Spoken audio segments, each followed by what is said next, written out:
शहर के आधे हिस्से में आने के बाद अगर आप देखेंगे, यहाँ से पता चलता है कि शहर में बचा कुछ भी नहीं है।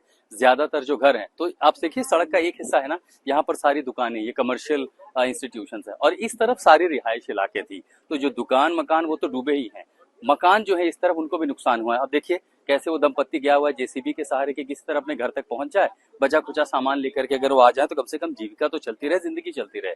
लेकिन यहाँ जिंदगी पर ब्रेक नहीं बल्कि पूरे शहर की रफ्तार पर ही ब्रेक इस सैलाब ने लगाया है। सारे मकान जो है यहाँ पर ध्वस्त हो चुके हैं, जो पहली दूसरी मंजिल है वो लगभग मलबे में तब्दील हो चुकी है, और इसके आगे इस तबाही के मंजर से आप अंदाजा लगा सकते हैं कि वहां जाना पहुंचना ये सब कुछ नामुमकिन है। ये मेरे पीछे जो मकान है, अब ये मकान की पहली मंजिल दूसरी मंजिल ये पूरी तरह अभी भी कीचड़ के निशान छोड़ गई है, और ऊपर के मंजिलों पर तो इन लोगों को यहाँ से निकालना, इवैक्यूएट करना सबसे बड़ी चुनौती थी। और जब इस तरह की तबाही आती है तो सबसे बड़ी चुनौती होती है इन रास्तों को बहाल करने के। देखिए इक्का दुक्का लोग हैं जो अपने घरों की ओर जा रहे हैं, जेसीबी की मदद से उनको पहुंचाया जा रहा है ताकि वो अपने घर में जो बचा खुचा जरूरत का सामान हो, जीने का सामान हो, वो लेकर के आ सके।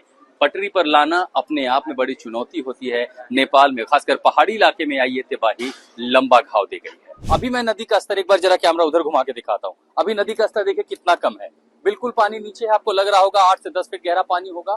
अब आप ये सोचिए कि उस स्तर से लेके जब सैलाब आया होगा तब पानी का जो स्तर था वो यहाँ तक पहुंचा है। यहाँ पूरा दलदल है, आगे जाना मुश्किल है। ये निशान देखिए दरवाजे पर, इतना ऊपर पानी आया है, यानी सीधा लगता है कि 100 मीटर से भी ऊपर पानी ने अपनी सारी सीमाएं तोड़ी। और जब वो इस तरह बेकाबू हुई, इसके बाद क्या दुकान क्या मकान सब उसकी चपेट में आए। वहां देखिए किसी की बाइक है, किसी की मेहनत की कमाई है, उसकी जिंदगी का हिस्सा होगा, और ये इस तरह की भारी भरकम गाड़ियां हल्की तिनकी की तरह ऐसी बहती गई हैं कि आखिर लोग उसकी चपेट में आते तो उनके साथ क्या ही होता। बड़े बड़े पेड़ जंगल दरख्त सब उसकी चपेट में आ गए। अभी भी हवा जो हेलीकॉप्टर्स हैं वो लगातार हवा में गूंज रहे हैं, क्योंकि रेस्क्यू बचाव ऑपरेशन के लिए अब एकमात्र जो जरिया वो हेलीकॉप्टर है। लेकिन पानी का प्रवाह, आप इससे अंदाजा लगा सकते हैं कि इन लोगों पर क्या मुश्किल आई होगी, कितना डरे होंगे वो लोग।